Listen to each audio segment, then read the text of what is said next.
Imaginez un monde où l'énergie qui est aujourd'hui perdue pourrait être en grande partie réutilisée dans le réseau électrique afin de permettre d'importantes économies. L'équipe du professeur Ruffert travaille sur la récupération de l'énergie cinétique, l'énergie du mouvement qui est perdue lorsque nous freinons un véhicule.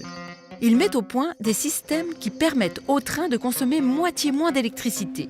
Une technique qui, à l'échelle d'un train de plusieurs centaines de tonnes, demande l'utilisation de supercondensateurs autorisant des millions de cycles de charge et décharge.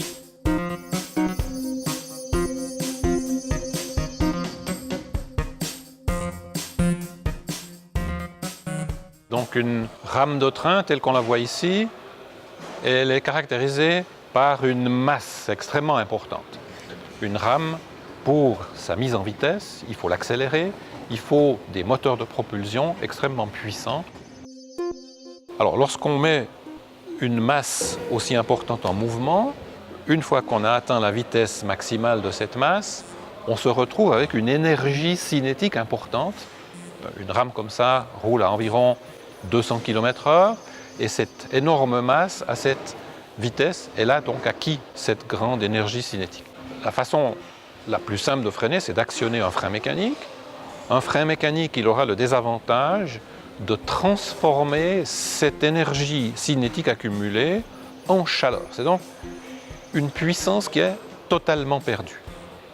Et donc, une technologie qu'on appelle la récupération de l'énergie cinétique, la récupération de l'énergie au freinage, consiste à inverser les modes de fonctionnement. Les moteurs de propulsion de la rame passent dans un mode de fonctionnement en génératrice et l'équipement réussit à transformer l'énergie électrique et finalement à la réinjecter dans la caténaire, dans le système d'alimentation. Ce moteur, on peut le faire fonctionner d'abord dans le fonctionnement moteur, c'est-à-dire transformer de l'énergie électrique en énergie mécanique, mais la même machine peut aussi travailler en flux de puissance inverse, c'est-à-dire qu'on va l'utiliser en convertisseur d'énergie mécanique.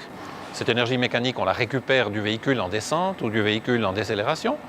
Et puis la même machine transforme cette énergie mécanique en énergie électrique que l'on peut récupérer à travers le système d'alimentation.